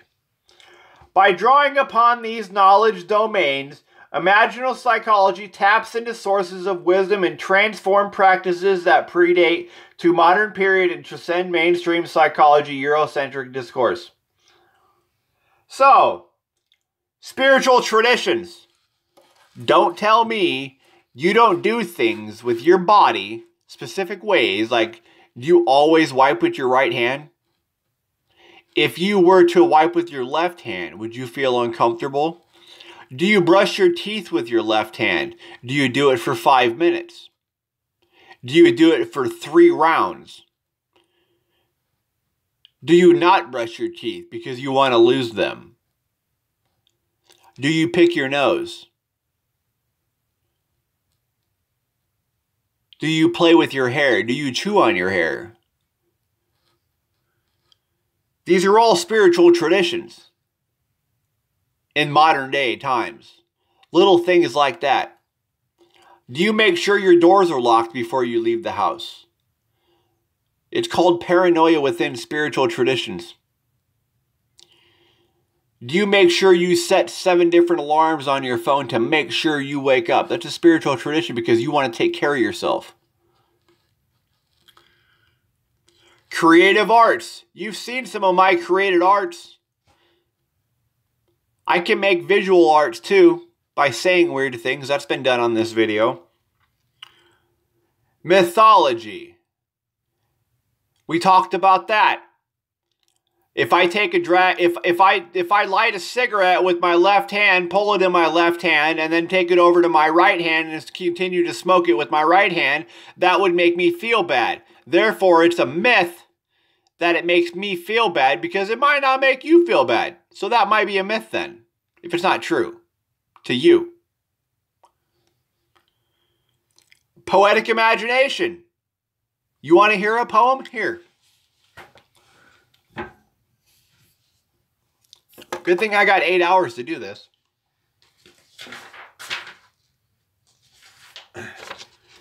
Eight-inch rainbow. There's an 8-inch rainbow in my pants. It stands abrupt at an entranced stance. It tells my brain weird stuff. Ladies tend to leave me in the dust. It's been abused by my ex and given herpes. Not my fault, and now my rainbow sword is sick. Ladies used to love it when I busted my rainbow dust. Now it gives me the crooked eye and grins. 'Cause everywhere I try to park it in a pussy garage, the door shuts before I can even get it started. No one deserves to be alone because of others' mistakes. I'm 35 now, and fear the most. I'll be stuck by myself forever alone, pulling my rainbow post, just to release the pressure of the depression of getting divorced. There you go. There's a poem. Mystical philosophy. That's the whole thing about the moon having strange powers because of some wolf with red roses. Like, no. We're talking about the Garden of Eden and fruit. Fruit, people. Your testicles are grapes. Deal with it. Take care of them. And ingenious wisdom. Ingenious wisdom. I can't see my ears and eyes. Why don't you go take a drink of water and try to blow it out your nose? There's some of that for you. And lastly, social critique. Most people don't even know you can try to take a drink of water and then blow it out your nose. Most people aren't even aware or forcefully know every time they swallow. Most people don't know the differences between left and right eye dominance on a conscious and subconscious level. Most people don't even know their eye dominance. Most people don't even know their brain dominance. Most people don't even know I can't see my ears and eyes. By drawing upon these knowledge domains, Imaginal Psychology taps into sources of wisdom and transformative practices that predate to modern period and transcend mainstream psychology Eurocentric discourse. These knowledge domains reflect the reclaiming of the ancient roots of psychology in the modern period and contribute to the orientation to psychology. This is what I'm talking about. What I'm talking about is the way psychology was originally done. Why did you forget?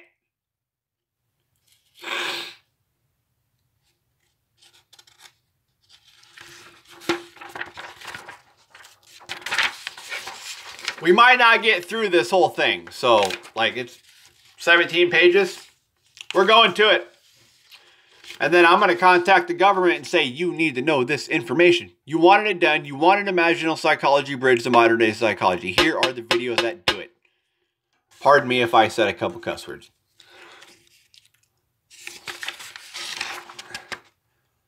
Knowledge of the care of the soul can be traced to the shamanic practices of our distant ancestors.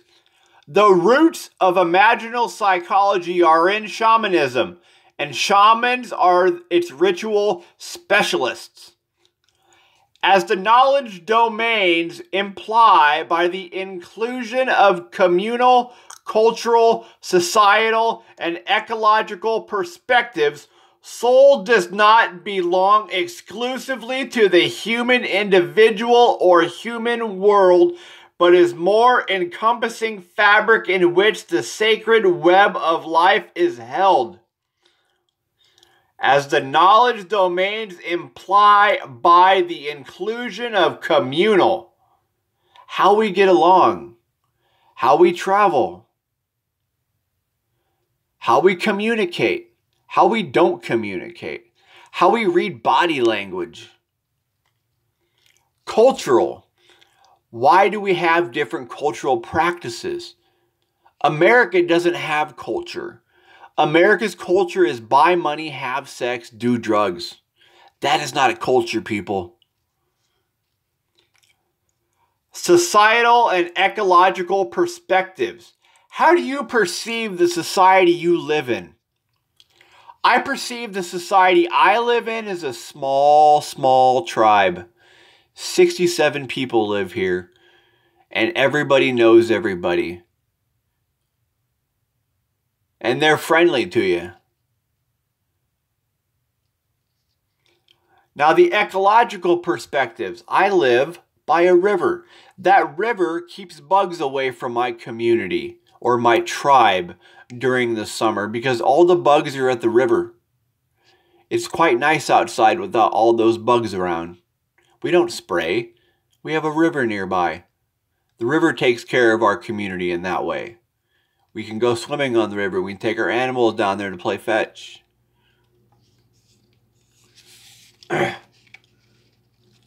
As the knowledge domains imply by the inclusion of communal, cultural, societal, and ecological perspectives, soul does not belong exclusively to the human individual or human world, but is more encompassing fabric in which the sacred web of life is held. All forms of life participate in soul. Flowers have souls, bugs have souls, spiders have souls. Anything that is alive has a soul. Except for trees. Well, they have leaves. I don't know. I look at a tree and I don't see a soul. I see that trees are the hand of God. So, I don't know. And if I were to say what God looked like, God would be the air. Because they say God's everywhere. I don't believe he's everywhere. God is not inside of this phone. God is air. Because there's a distinct separation between the tree and the air if you're so inapt to be able to see it. Can you pay attention to the space in between your breath, in between your words, your sentences, your conversations? There's a space in between that breath I just took. There's a space in between my thoughts.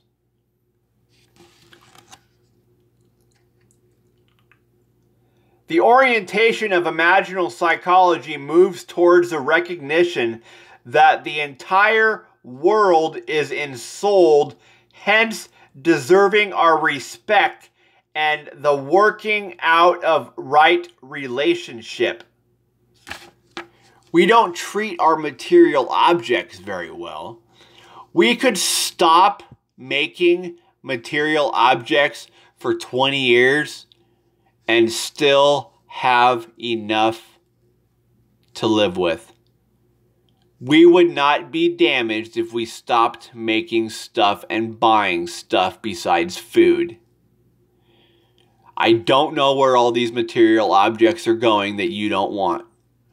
I don't know why you bought them if you didn't want them.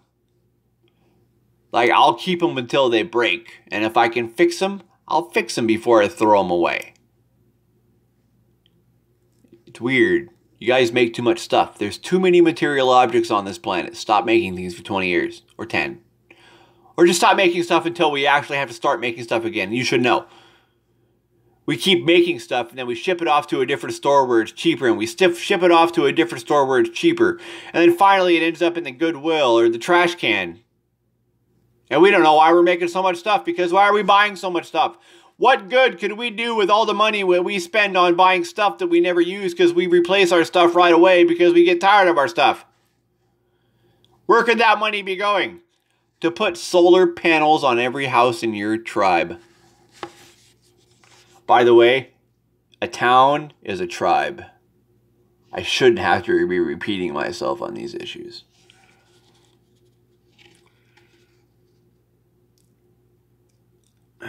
The reclamation of the vision of the ensouled universe also points to the necessity for the work of the reanimation or reenchantment of human culture.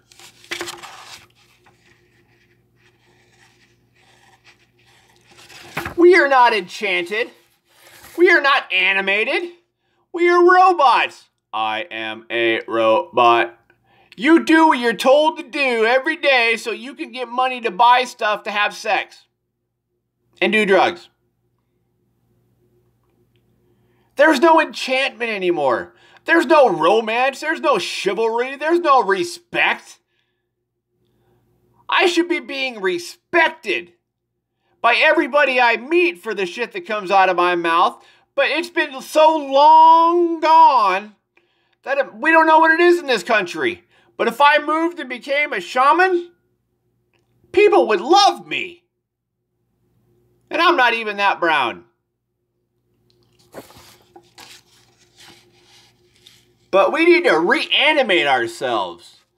Since when did you decide you were going to lose your imagination? Because something bad happened?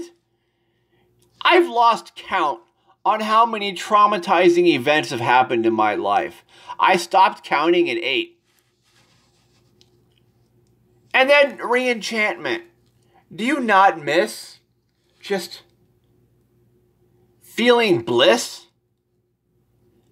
Because of the way you were acting around your friends and the way they were treating you, instead of going to the bar to get drunk and make fun of each other. Because that's what we do. We make fun of our friends. We don't make fun of our enemies because we'll get our butt kicked. But we make fun of our friends. And that's supposed to be the way it is. That ain't re-enchantment. That's not reanimation. That's destruction. Since the modern project has been directed towards demystifying the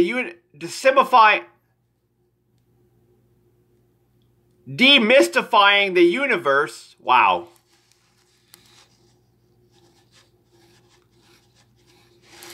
Modern psychology wants to demystify the universe. Are you bigger than the universe? Stop acting like it.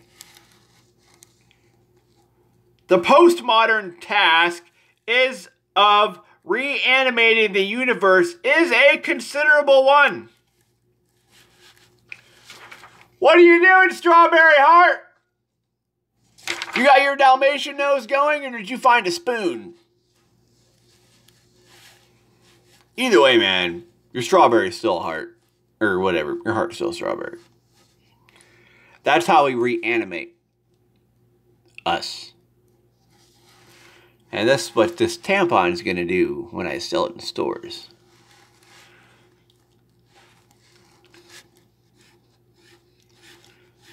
The 20th century culminates an era of disenchantment that demonstrates the dire collective consequences for community, society, and the planetary web of life when the informing presence of soul becomes obscured from shared awareness and action. So when we start talking, I start talking about your soul,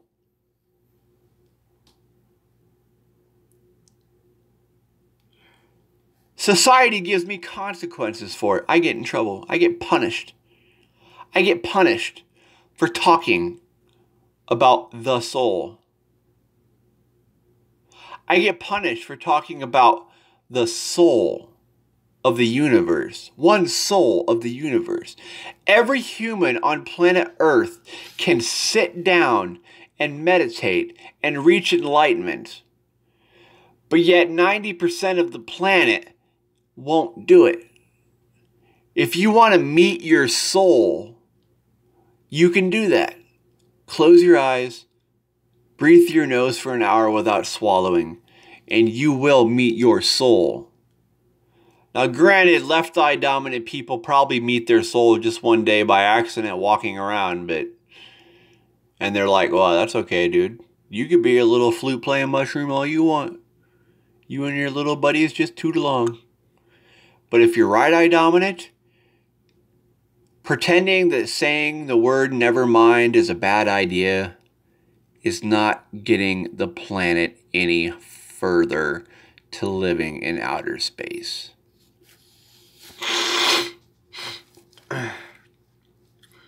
While soul is a religious word, being reclaimed by Imaginal Psychology, the versatility of this orientation to address societal and cultural issues psychologically is one of its compelling strengths.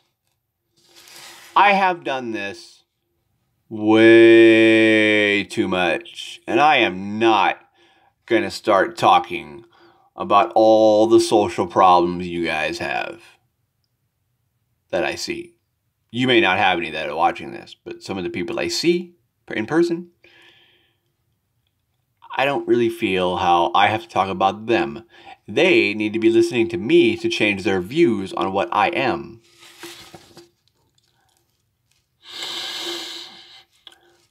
Other orientations to psychology have too often suffered from enchantment within Eurocentric and middle or upper middle class biases. When you have a lot of money, you get blinded.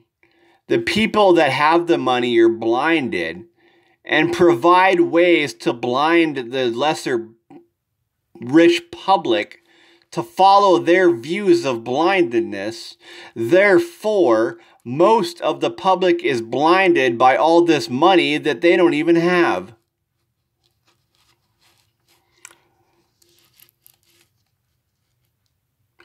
The versatility of this orientation is illustrated in the range of social and cultural. The versatility of this orientation is illustrated in the range of social and cultural issues to which it can lend depth of understanding. I understand everybody. I understand why you do what you do and why you don't do what you don't do and why you don't do what you do and why you do what you don't. I know. If I meet you, I know. So I can't get mad.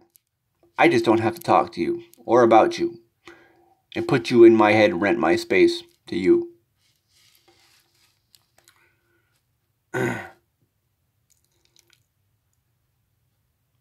Examples of its facility in illuminating areas of social concern Examples of its facility in illuminating areas of social concern include the topics of accountability and reconciliation in relationships where harm has been caused. We don't know how to treat each other and love each other and stay in relationships, which is why I'm divorced, because I got kicked out. Class identity and shame. I don't have a class identity. People shame me because of my voice, because of my tattoos, because of my ideas that come from my brain, that I don't put the ideas in there. The creator of the universe puts the ideas in my brain. I relay them to people, and I get shame for it. Historical trauma. I stopped counting trauma after I got to 8. I don't know how many there's been. And soullessness and evil. The ability to recognize the presence of soul in both human and non-human realms seems to require awakeness to assessed and mediated. What occurs when there is a loss of soul resulting in soullessness and the requirements for healing it will be explored after further considering the nature of soul itself.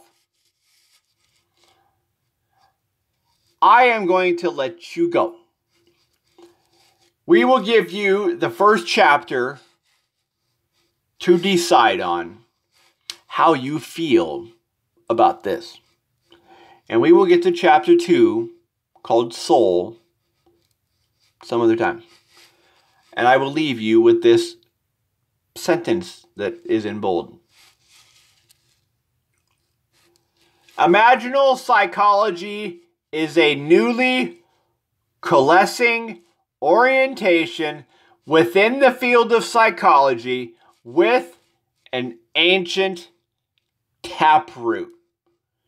Stay tuned for part 2 after I do something else. But I promise we will go through this whole article. I don't know how long it'll take, probably a couple days. So stay tuned. If you haven't subscribed, hit that little bell. It'll give you an awareness it'll tell you right away when I pop on. So do that and I'll talk to you later. Thanks for watching.